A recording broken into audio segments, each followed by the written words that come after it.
बिहार के मधुबनी जिला का मधवापुर गांव, जहां पर 60-70 की संख्या में डकैत एक घर में प्रवेश करते हैं, डकैती की योजना बनाकर प्रवेश करते हैं और परिवार वाले जब विरोध करते हैं तो परिवार वालों पर हमला किया जाता है। और इतना ही नहीं, जब पुलिस आती है तो पुलिस डकैतों को देखकर पीछे हटने पर मजबूर हो जाती है।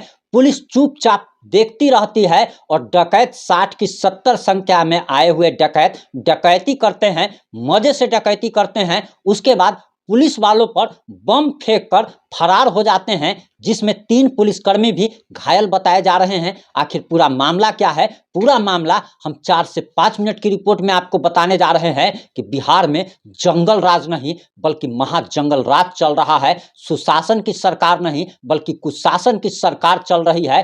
तभी तो पुलिस के सामने में डकैती होती रही और पुलिस वाले लाचार होकर के टुकुर टुकुर देखते रह गए।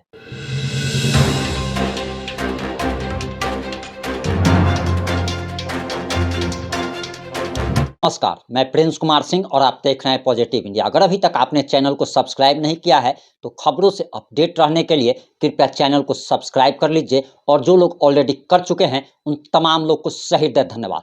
दरअसल हम खबर पर आए उससे पहले आपको बता दें कि दरअसल जंगल राज किसे कहा जाता है। बहुत लोग जंगल राज का मतलब लालू यादव से जोड़ लेते हैं, राबड़ी देवी से जोड़ लेते हैं, और दरअसल बहुत कुछ ऐसा जोड़ा जाता है। लेकिन जंगल राज कहा किसे जाता है उसे जरा समझ लीजिए। जंगल राज उसे कहा जाता है जहां पर सरकार की कुछ ना चलती हो, पुलिस प्रशासन लाचार हो जाता हो और जिसको जो मन में आए वो करने के लिए हमेशा तैयार रहता हो, गुंडागर्दी बढ़ जाती हो, उसी को जंगल राज कहते हैं। और दरअसल बिहार में अभी जो कुछ भी हो रहा है उसे ही जंगल राज कहा जा रहा है, और ऐसा किसी भी राज्य में होगा तो उसे जंगल राज ही कहा जाएगा। इसका लालू परिवार से, तेजस्वी यादव से कोई लेना देना नहीं है, लेकिन लेना देना इस हद तक भी है कि इनके शासन में ही जंगल राज क्यों आ जाता है। खैर, बिहार के मधुबनी में जो घटना हुई है वो हम आपको बताने आए थे, और मीडिया रिपोर्ट्स के अनुसार जो जानकारी निकल के सामने आ रही है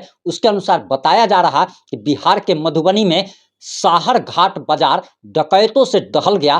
पूरी रात खौफ का मंजर नजर आया। साहर घाट के राजकुमार नायक के घर में भीषण डकैती की वारदात को अंजाम दिया गया। इस घटना में बम, गोली और बारूद से पूरा बाजार थर्रा उठा।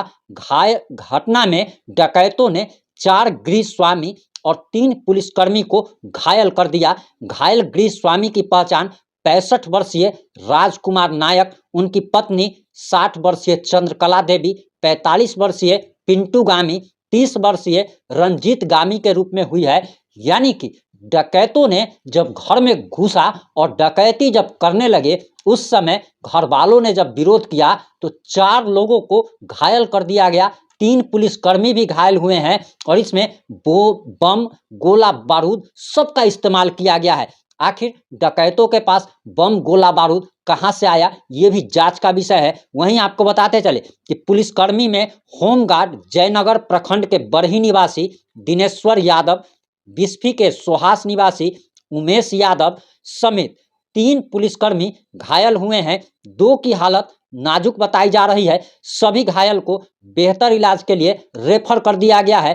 घटना के बाद पुलिस के अधीक्षक यानी कि SP Sushil Kumar, Benipatti SDPO Neha Kumari, Phulparas SDPO समेत जिले के कई थानों की पुलिस पहुंच गई, और लगातार पुलिस जो है सर्च ऑपरेशन चला रही है। वहीं आपको बताते चले कि अब प्रत्यक्षदर्शियों का क्या कहना है उसे भी जरा सुन लीजिए।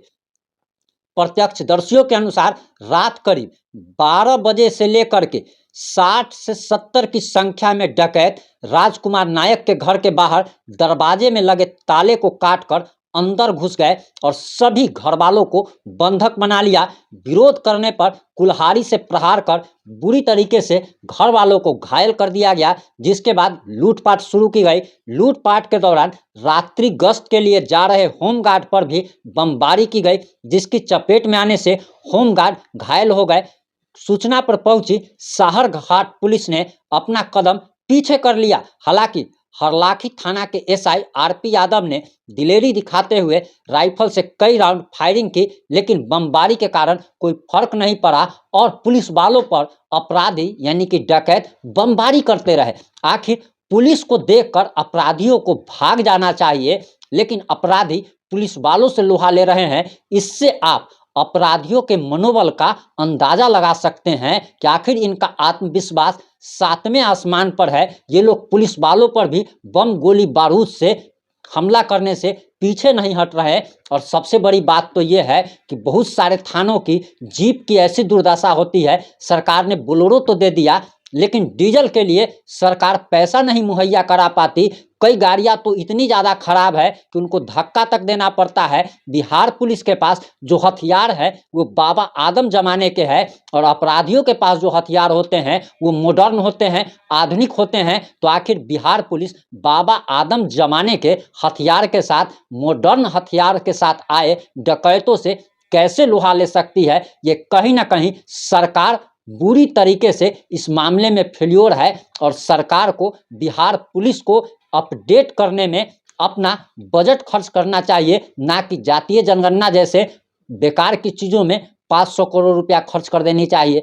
सरकार को पुलिस वालों को अपडेट करने के लिए, उनकी वर्दी के लिए, उनकी गाड़ी के लिए, उनके हथियार के लिए जो जो नए उपकरण जो होने चाहिए वो मुहैया कराना चाहिए। कभी किसी थाना में चोरी हो जाता है, कभी किस थाना से ट्रक की चोरी हो जाती है, कभी किसी थाना में जाकर के अपराधी आग लगा देते हैं, कभी अपराधी पुलिस वालों को दौड़ा दौड़ा करके पीटते हैं। तो आखिर इस सब का कारण यही है कि अगर आप 100 शेरों की एक सेना बनाते हैं और एक उसका सेनापति अगर आप किसी कुत्ता को बना देते हैं तो वो सेना बुरी तरह से हार जाएगी। लेकिन अगर आप 100 कुत्तों की एक सेना बनाते हैं और उसका सेनापति एक शेर को बना देते हैं तो आपकी विजय सुनिश्चित होती है। जुड़े रहे हमारे साथ। इस मुद्दे पर आपकी क्या राय है, आपकी क्या प्रतिक्रिया है? अपनी प्रतिक्रिया देना ना भूले। जय हिंद, जय भारत, जय जय बिहार।